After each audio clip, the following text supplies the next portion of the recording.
Hasde habari hubati hubar habkrai tangbeda de jamong tangbeda ni ketalaja luajung ni bisingtei jirania habangni jamong gudda wana kashe padani bisingtei hubar klaijarang ni thane nangmasek rangmari diwei mai paisakha asale padaw thoi manjaka hubar tangbeda ni মন্ত্রী রতনলাল নাথ দেই jamong tangbeda ni মন্ত্রী সুশান্ত চৌধুরী খবর জয়লতা আদং rock মঞ্চ থেকে সম্বর্ধনা প্রদান করছি আমাদের আজকের অনুষ্ঠানের উদ্বোধক মাননীয় মন্ত্রী বিভিন্ন প্রকল্পে শুনেছেন আজকের অনুষ্ঠানের কিসের জন্য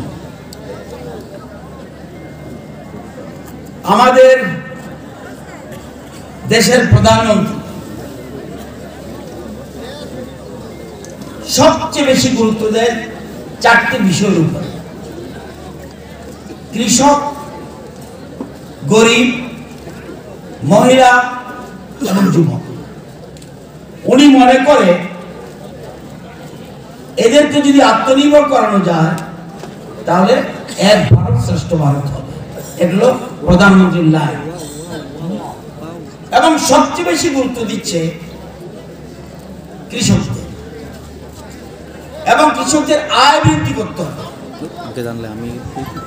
আপনারা জানেন একটু আগে বলেছি প্রধানমন্ত্রী কৃষক সম্মান নিধি কৃষকদের যাতে আয় হয় এই জন্য দেশের প্রধানমন্ত্রী কৃষক সম্মান নিধি করেছেন এবং এই পর্যন্ত সারা দেশে আমাদের রাজ্যে বিশেষ করে 2,76,000 কৃষক কত টাকা পেয়েছে 790 কোটি আমাদের রাজ্যে 18 কিস্তিতে সামনে আসছে আবার 19 কিস্তি 2,76,000 কৃষক 790 কোটি টাকা পেয়েছে আমাদের রাজ্যে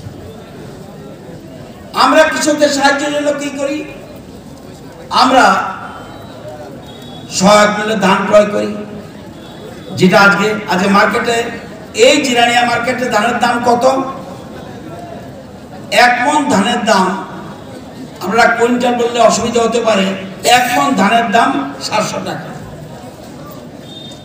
1 কেজি ধানের দাম 18 বা 19 টাকা ম্যাক্সিমাম খাদ্য দপ্তর কি করছে খাদ্য দপ্তর বা রাজ্য সরকার দিচ্ছে 23 টাকা পার কেজি মার্কেটে 700 টাকা এবং আমরা দিচ্ছি 920 টাকা অর্থাৎ কৃষকদের হাতে টাকা পৌঁছক তাদের সাহায্যের হাত বাড়িয়ে যাক গেল আপনার প্রধানমন্ত্রী কিষাণ সম্মান নিধি গেল সহায়ক মূল্য ধান ক্রয় এবার আরো সাহায্য করো কিভাবে ওই দেখুন মেশিনগুলি আজকে দেবে কৃষি যন্ত্রপাতি দিয়ে তাদের সাহায্য করো কৃষি বাজার তৈরি করে দাও আপনাদের এখানে একটা মার্কেট হতে যাচ্ছে ইয়েতে এসএন কলোনিতে দোতলা মার্কেট হবে অর্থাৎ কৃষকদের সামগ্রী বাজারে এনে যাতে সঠিক মূল্য পেতে পারে বাজার তৈরি করে দেওয়া একদিকে প্রধানমন্ত্রী কৃষক সম্মান নিধি সাহায্য করছে প্রধানমন্ত্রী সহায়ক মূল্যে ধান ক্রয় করছে সরকার কৃষি যন্ত্রপাতি দিয়ে সাহায্য করছে কৃষি বাজার তৈরি করে দিচ্ছে সার বীজ দিয়ে সাহায্য করছে ভারতবর্ষের মধ্যে কোথাও সারের সাবসিডি নাই একমাত্র ত্রিপুরা রাজ্য সারা ভারতে কোন রাজ্য সরকার সারতে সাবসিডি দেয় না আমাদের ত্রিপুরা যদি আমরা কম দিচ্ছি সারটা আমরা বোধহয় 60 পয়সা পার কেজিতে সাবসিডি দিচ্ছি সার বীজ দিয়ে সাহায্য করো কৃষি ঋণ দেওয়া এ পর্যন্ত আমাদের সরকার আসার পরে কত লোক কৃষি ঋণ পেয়েছে এ পর্যন্ত 3,72,000 কৃষক কৃষি ঋণ পেয়েছে ত্রিপুরা রাজ্যে 3,72,000 শুধু আমাদের সরকারের পিরিয়ডে এবং কত টাকা গেছে তাদের কাছে 2,025 কোটি টাকা কৃষি ঋণ দিয়েছে কার্ড দিচ্ছি আমাদের যেমন শরীর খারাপ হলে আমাদের ডাক্তারের কাছে যাই আয়ুষ্মান কার্ড আছে আমরা দিচ্ছি সয়েল হেলথ কার্ড অর্থাৎ জমি কি রোগ হয়েছে সব জমিতে সবকিছু হয় না সেই জন্য যা হয়েছে হেলথ কার্ড দেওয়া হচ্ছে তাদের যাতে সাহায্য করা যায় আমরা মাটি পরীক্ষা করে নিচ্ছি কুল চেম্বার তৈরি করে দিচ্ছি গোডাউন তৈরি করে দিচ্ছি অর্থাৎ কৃষকদের পাশে সরকার পাশে দাঁড়িয়েছে আপনারা জানেন গ্রাম গরিব কৃষক আমাদের সবচেয়ে বেশি প্রায়োরিটি সেক্টর, এবং কৃষক হলো আমাদের অন্নদাতা। এটা কিন্তু ভুললে চলবে না, এখানে বিরাট সংখ্যক কৃষক রয়েছে। আপনারা জানেন সারা দেশে মানুষ কত? 140 কোটি, কৃষক কত? 20 কোটি পরিবার। 20 কোটি পরিবার যদি স্ট্রাইক করে, আপনি খাবেন কি? আমাদের রাজ্যে 42 লক্ষ লোক, কৃষক কত? 3,72,000। 3,72,000 মানুষ আপনার খাদ্য যোগান দিচ্ছে। সুতরাং প্রধানমন্ত্রী সে জন্য সবচেয়ে বেশি গুরুত্ব দিচ্ছে কৃষকদের। এখানে যারা আছেন, এখানে দপ্তরের পয়সা দিয়ে মিলিং করছে। এই যে বলছে, আমি কতবার বলেছি, আমি না শুধুমাত্র বিরোধী দল এমএলএরা বারবার বলতো বিধানসভায় যে তুমি ধান কিনো, কৃষকরা চাষ করবে না, চাষ ছেড়ে দেবে। কেন? উপযুক্ত দাম পাচ্ছে না, এই জন্য সহায়ক মূল্যে আমরা ধান কিনছি। এবং যেটা বলছে কারেক্ট, প্রথম মিটিংয়ে এই সরকার আসার পরে প্রথম মিটিংয়ে সিদ্ধান্ত, ক্যাবিনেটের সিদ্ধান্ত হচ্ছে ধান আমরা ক্রয় করব। আজকে এই জিনিসগুলি ভাবতে হবে।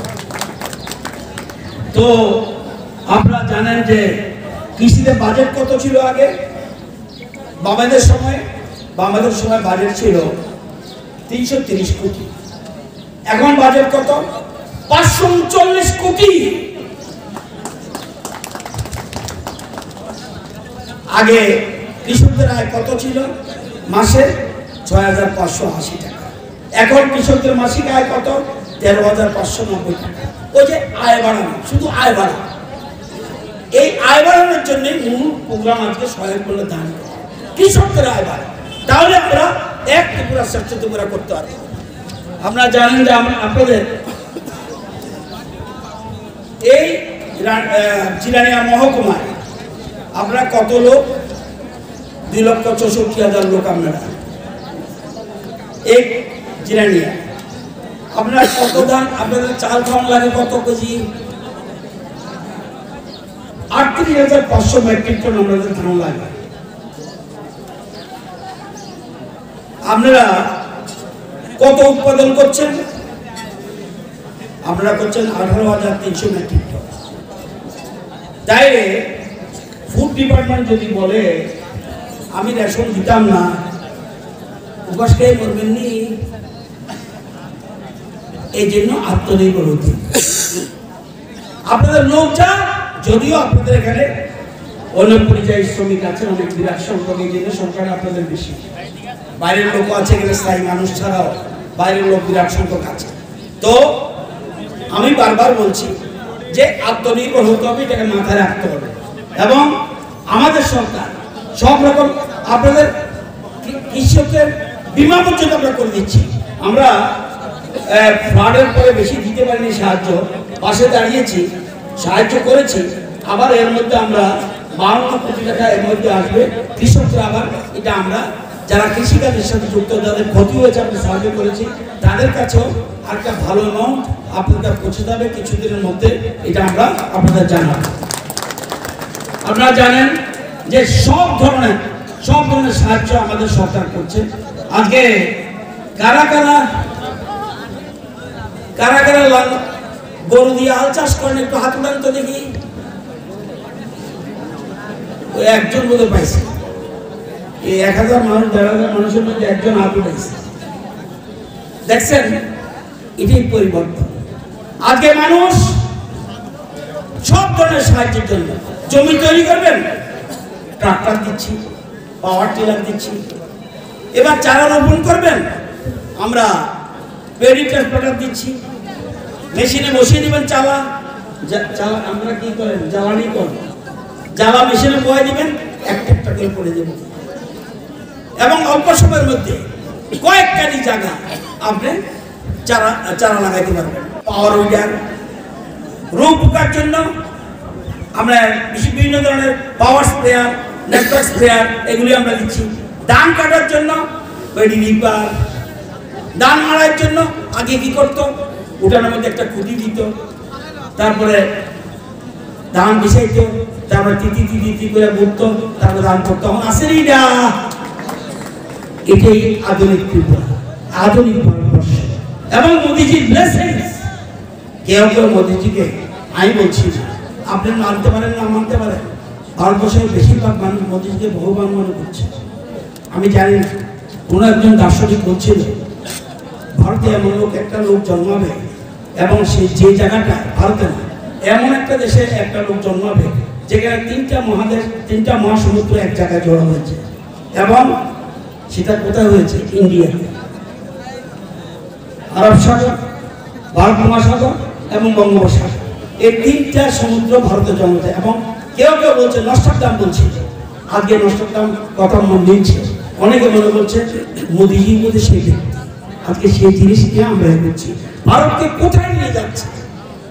সর্বক্ষেত্রে আজকে ভারত এগিয়ে যাচ্ছে। তো যারা কৃষক বন্ধু আছেন, আমি আপনাদেরকে প্রণাম জানাচ্ছি, কারণ আপনারাই একমাত্র অন্নদাতা, আপনাদের কেউ ভুললে চলবে না। এই জন্য কৃষি দপ্তর, খাদ্য দপ্তর যৌথভাবে আমরা এখানে এসেছি। আমাদের রাজ্য সরকার আপনাদের পাশে আছে। যত জমি আছে বারবার বলছি, খালি রাখবেন না, যা ইচ্ছা লাগান, কোনো খালি রাখবেন না। এবং সমস্ত ধরনের চারা, নারকেল চারা বলবেন, হিউজ দেবো, কার লাগবে নারকেল চারা বলবেন, এসএকে বলবেন, আমরা যত নারকেল চারা, যত সুপারি চারা। আপনারা জানেন ভারতবর্ষের মধ্যে 6th পজিশন ইন্ডিয়া আর ত্রিপুরা, যেখানে ধানের উৎপাদন পার হেক্টরে আমরা অনেক বেশি করছি, 6th পজিশন। আমরা টমেটো, আমরা 4th পজিশন ইন্ডিয়ার মধ্যে। আমরা সুপারি, আমরা 2nd position. Arunachal 1st position, আমাদের 2nd পজিশন। তো আমাদের রাজ্য ছোট্ট হতে পারে, কিন্তু এই ছোট্ট জায়গায় কাজে লাগিয়ে আমরা এক ত্রিপুরা স্বচ্ছতা বানাবো। আপনারা ভাগ্যবান। এর আগেও আমাদের এখানে মন্ত্রী আসলো, আমি তো এমএলএ আসলাম, 50 বছর ধরে রাজনীতি করি, 35 বছর এমএলএ। আমি এরকম ডাইনামিক মিনিস্টার দেখি। এবং আপনাদের ভাগ্য ভালো, মজলিশপুর বিধানসভা কেন্দ্রের মানুষ একটা যোগ্য ব্যক্তিকে পেয়েছেন। আগামী দিনে আপনাদের উত্তরোত্তর শ্রীবৃদ্ধি হোক এবং এই এলাকা সবকিছু মিলিয়ে আপনারা এগিয়ে যান। আমরা চাই, আমাদের প্রধানমন্ত্রী চাইছে এক ভারত শ্রেষ্ঠ ভারত, আমাদের রাজ্য সরকার চাইছে এক ত্রিপুরা শ্রেষ্ঠ ত্রিপুরা। আমি আর সুশান্ত চৌধুরী চাইছি এক মজলিশপুর শ্রেষ্ঠ মজলিশপুর। সবাইকে ধন্যবাদ, সবাইকে নমস্কার। আমাদের চাল আসতো থেকে বিদেশ থেকে, কি চাল খেতেন? প্লাস্টিক চাল, থালায় পড়লে লাভ দিত।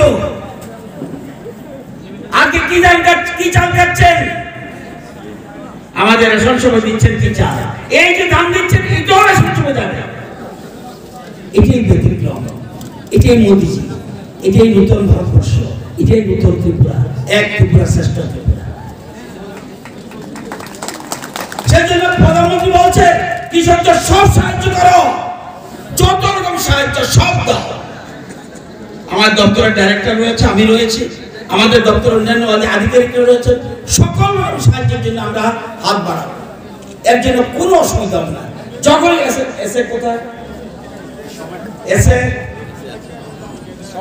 এসে এই এলাকার জন্য সব রকম সাহায্যের জন্য কোন রকম স্টেশনে থাকছেন তো, যত রকম সাহায্য না পারলে ডিপার্টমেন্টকে বলে আমরা সব রকম সাহায্য দেবো। একটা যে একটু আমি বলেছি, দেখছি প্রীতম কি বলছে, কোন জমি খালি রাখবেন না, কোন জমি খালি রাখবেন না, যা মনে চায় করুন। আম গাছ লাগান, কলা গাছ লাগান, ফুল গাছ লাগান, জায়গা খালি রাখবেন না। আত্মনির্ভর হতে হবে। আমাদের রাজ্যে বর্তমানে 3টা ডিস্ট্রিক্ট আত্মনির্ভর খাদ্য শস্য। কোনটা কোনটা? দক্ষিণ ত্রিপুরা, ওরা যা মানুষ আছে তাতে বেশি উৎপাদন করে। গোমতী, তারাও যা মানুষ আছে, গোমতী জেলা এতে বেশি উৎপাদন করে। সিপাহী জেলা মানুষ যা আছে তাতে বেশি উৎপাদন করে। খোয়া জেলা একটু শর্ট আছে, 4000 মেট্রিক টন। ধলাই জেলা তারাও শর্ট আছে 4000 মেট্রিক টন। উনকোটি তাদের বেশি শর্ট আছে 12000 মেট্রিক টন। সবচেয়ে আমাদের ওয়েস্ট ত্রিপুরাতে যেহেতু অফিস আদালত বেশি, আমাদের রাজ্যে আমাদের রাজ্যে কত দামি, আমাদের রাজ্যে কত জমি।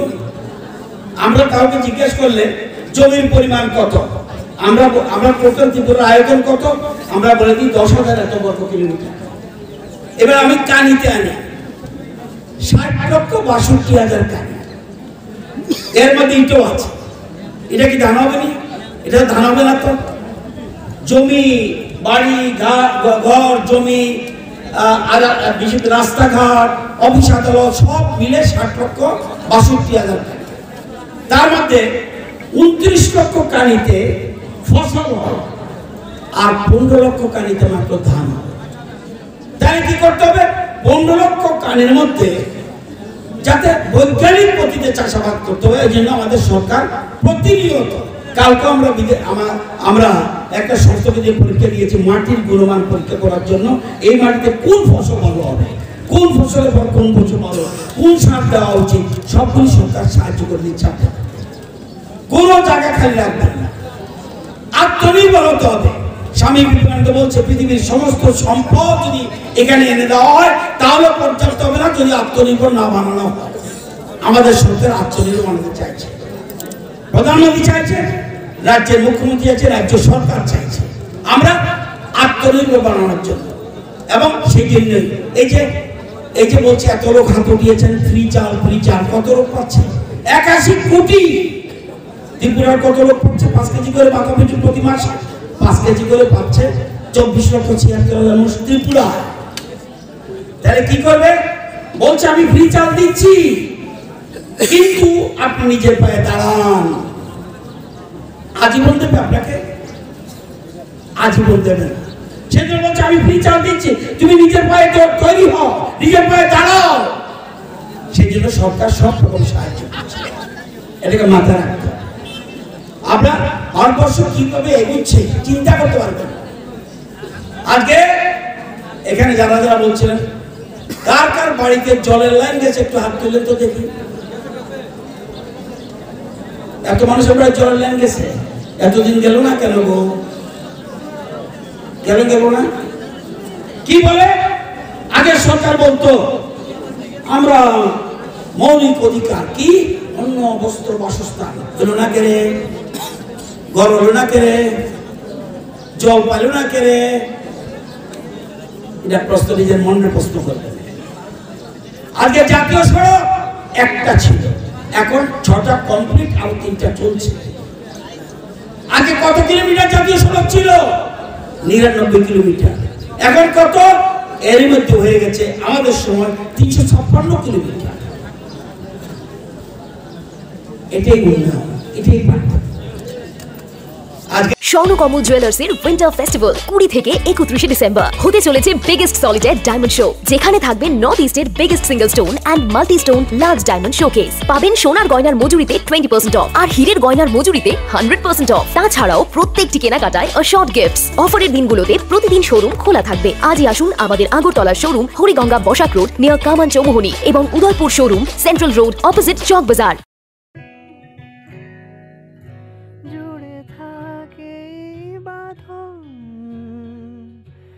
আপনার চেয়েও আপন জুড়ে থাকে বাঁধন, আপনার চেয়েও আপন, আপনার চেয়েও আপন স্বর্ণকমল।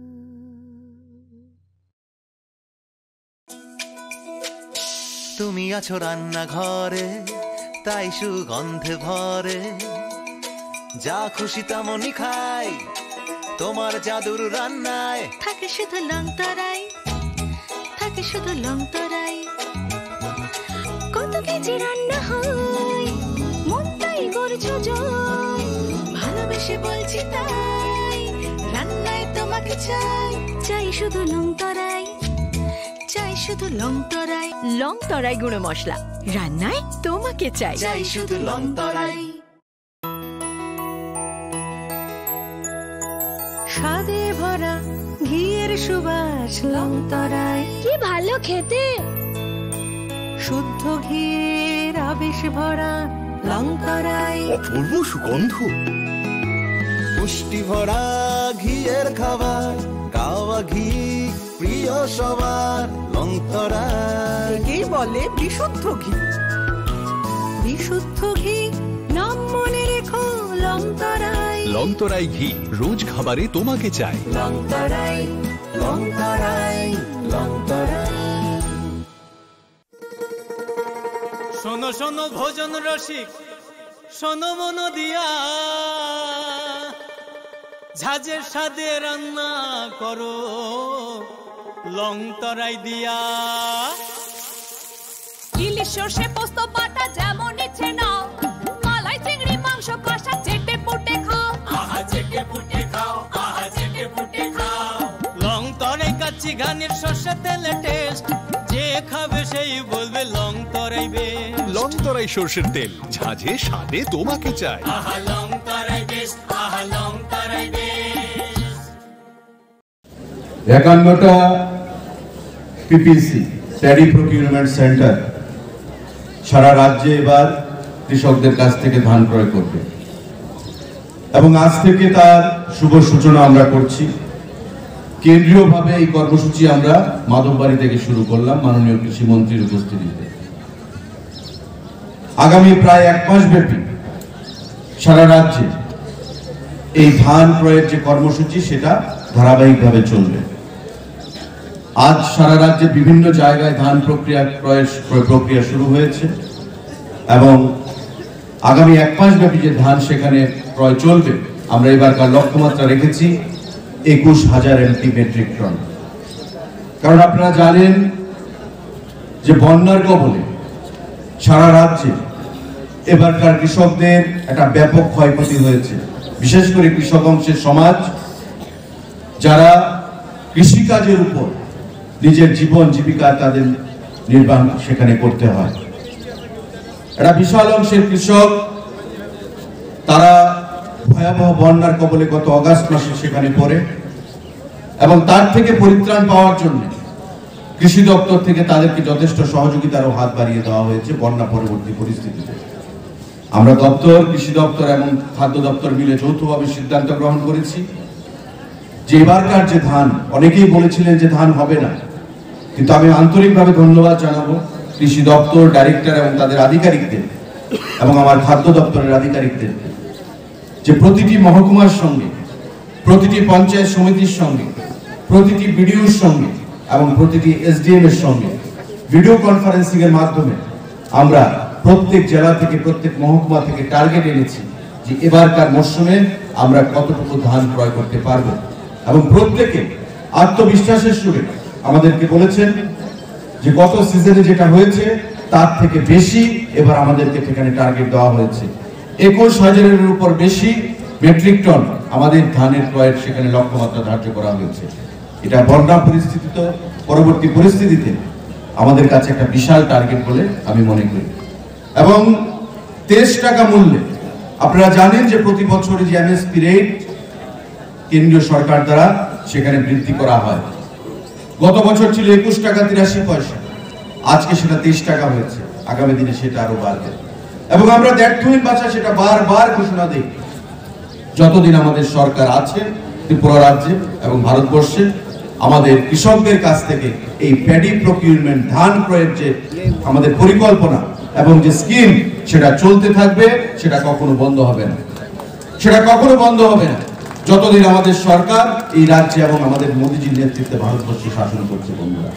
অথচ আমরা দেখেছি যে বিগত দিনে 18 সালের আগে যখন অন্য সরকার ছিল, কৃষকদের কাছ থেকে ধান ক্রয় করার জন্য আমাদের যিনি আজকে কৃষি মন্ত্রী বিরোধী দল নেতা ছিলেন বা বিরোধী দলের বিধায়ক ছিলেন, বিধানসভার ভেতরে বারবার বলতেন, বিধানসভার বাইরে আমরা বলতাম যে কৃষকদের কাছ থেকে সহায়ক মূল্যে ধান ক্রয় করতে হবে।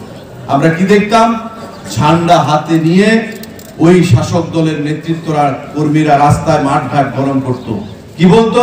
কেন্দ্রীয় সরকার বঞ্চনা করছে, তাই আমরা কিনতে পারছি না, কেন্দ্রীয় সরকারকে সিদ্ধান্ত গ্রহণ করতে হবে, কেন্দ্রীয় সরকার ধান ক্রয় করবে। বন্ধুরা, আমার প্রশ্ন, যারা কৃষক সমাজ আছে, সাধারণ জনগণ আছে, আমরা বারবারই বলি যখন ধান ক্রয়ের সূচনা হয় প্রতিবার আমি বছরে দুবার এই মাতব্বাড়ি টার্মিনাসে এসে নিজ হাতে ধান ক্রয়ের সূচনা করি, কারণ এই ধান ক্রয় আমাদের কাছে খুবই গুরুত্বপূর্ণ, অন্য কারোর কাছে না থাকলেও। কারণ আমরা চাই কৃষকদের আয় দ্বিগুণ হবে, আমরা চাই কৃষকদের অর্থনৈতিক বুনিয়াদ শক্তিশালী হবে, আমরা চাই গরিব অংশের মানুষের অর্থনৈতিক বুনিয়াদ শক্তিশালী হবে। আমাদের দল থেকে যখন দাবি করা হতো, তদানীন্তন সরকার বলতো কেন্দ্রীয় সরকার দেয় না, কেন্দ্রীয় সরকার ধান ক্রয় করছে না। আমরা কি করে করলাম? তবে রাজ্য সরকার আমাদের গঠিত হওয়ার পর আমরা এই বৈপ্লবিক সিদ্ধান্ত, যুগান্তকারী সিদ্ধান্ত আমরা কি করে গ্রহণ করলাম? আমাদের সরকারের নেতৃত্বে, আমাদের তদানীন্তন মুখ্যমন্ত্রীর নেতৃত্বে, আমাদের মন্ত্রীদের নেতৃত্বে।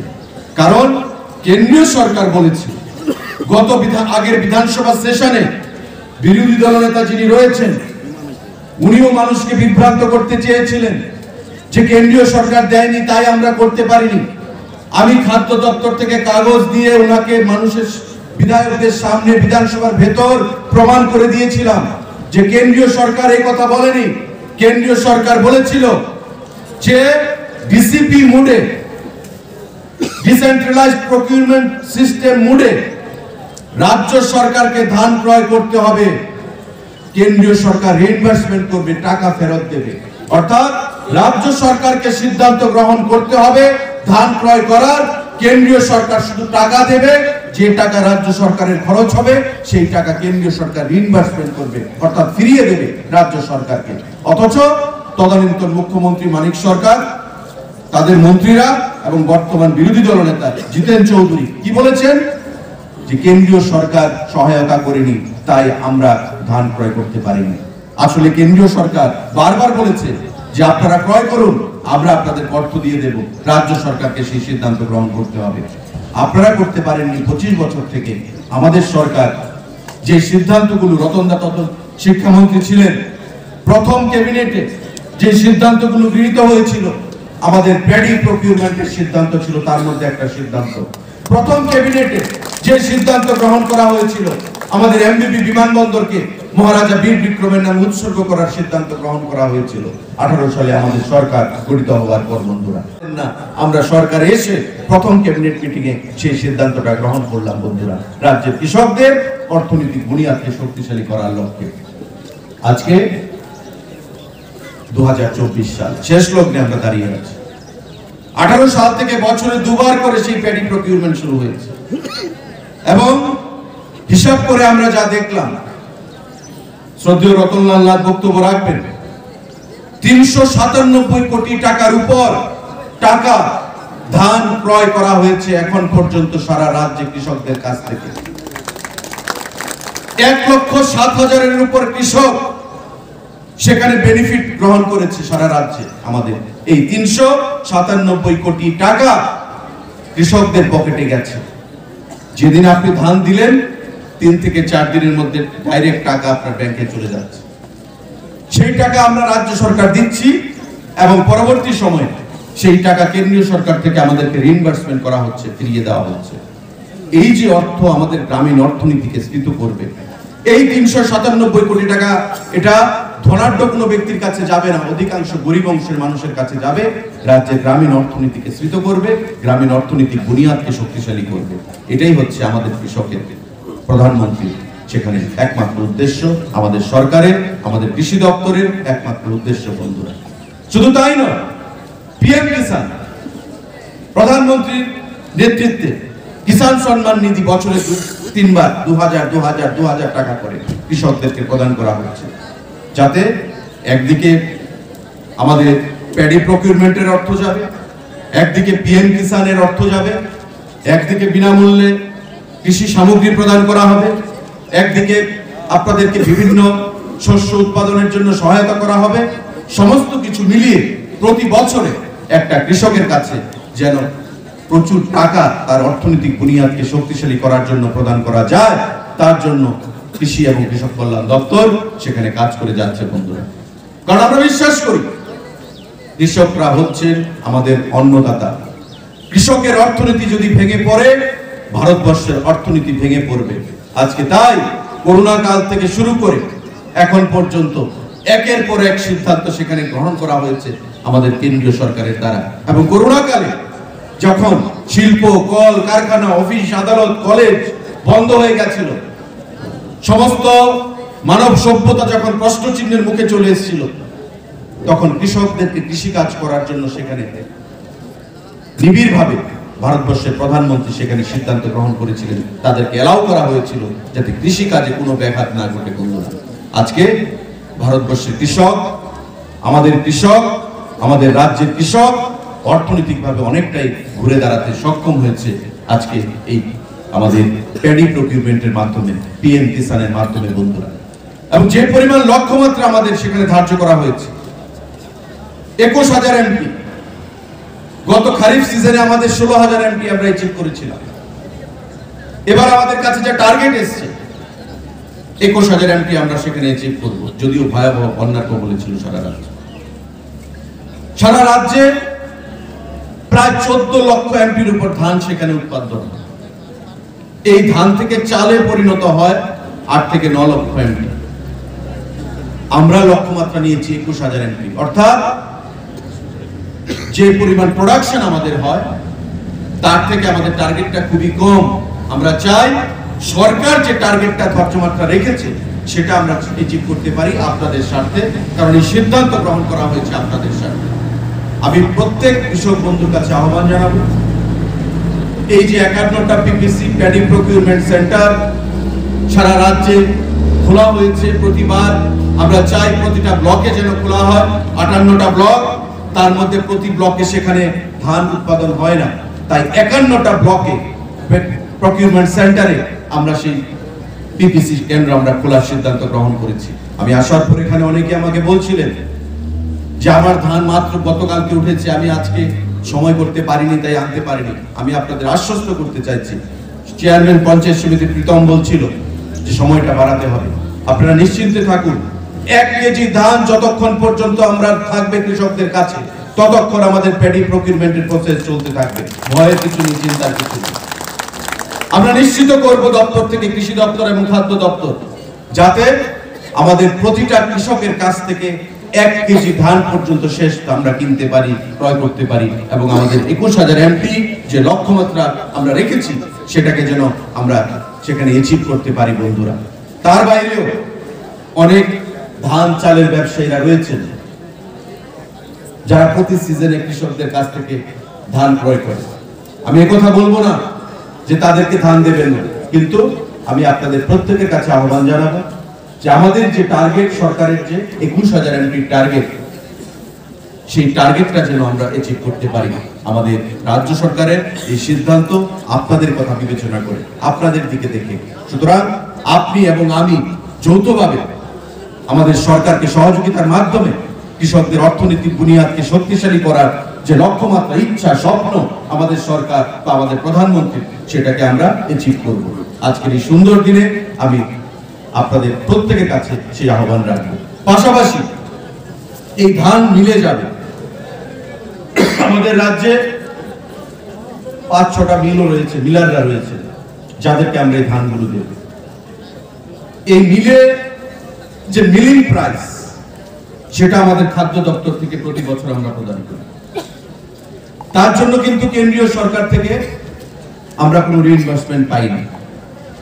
আমরা রিইনভেস্টমেন্ট পাই প্যাডি প্রকিউরমেন্টের, কৃষককে যে টাকাটা দেওয়া হয়, কিন্তু মিলিং এর বাবদ যে খরচা আমাদের প্রতি বছর 2বার আমাদের দিতে হয়, সেই টাকাটা আমরা নিজস্ব ক্যাশ ক্রেডিট অ্যাকাউন্ট থেকে খাদ্য দপ্তরের আমরা প্রদান করছি। বন্ধুরা, কারণ আমরা জানি এই ধান মিলারদের কাছে যাবে, মিলারদের অধীন 30, 40, 50, 100 করে এমপ্লয়িরা রয়েছেন, যারা তাদেরকেও বাঁচিয়ে রাখার দায়িত্ব আমাদের সরকারের রয়েছে।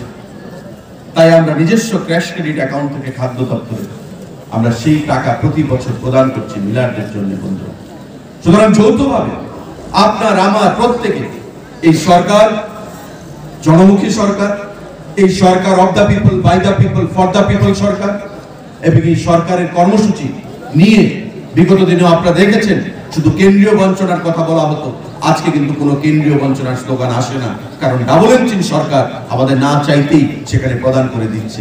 পরিকাঠামো দিক থেকে, কৃষির দিক থেকে, পর্যটনের দিক থেকে, প্রতিটা ক্ষেত্রে আমাদের রাজ্যকে ভারতবর্ষের অন্যান্য রাজ্যের সঙ্গে তুলনায় আমরা যেন এগিয়ে যেতে পারি, প্রতিযোগিতার মাধ্যমে আজকে কেন্দ্রীয় সরকার আমাদেরকে সেই সহযোগিতা করে দিচ্ছে। আজকের এই সুন্দর দিনে আমি আপনাদের প্রত্যেককে সাধুবাদ জানাবো, ধন্যবাদ জানাবো এবং আজকে খাদ্য দপ্তর, কৃষি দপ্তরকে যৌথভাবে এই কর্মসূচি আয়োজন করার জন্য অনেক অনেক ধন্যবাদ জানিয়ে এবারকার প্যাডি প্রকিউরমেন্টের যে সূচনা হলো, আজ থেকে মাননীয় কৃষিমন্ত্রী এবং আমাদের হাত ধরে আজকের দিনে তার সফলতা কামনা করে আগামী দিনে আমাদের লক্ষ্যমাত্রায় আমরা পৌঁছতে পারবো এই আশা রেখে আমি আমার সংক্ষিপ্ত বক্তব্য এখানে শেষ করছি।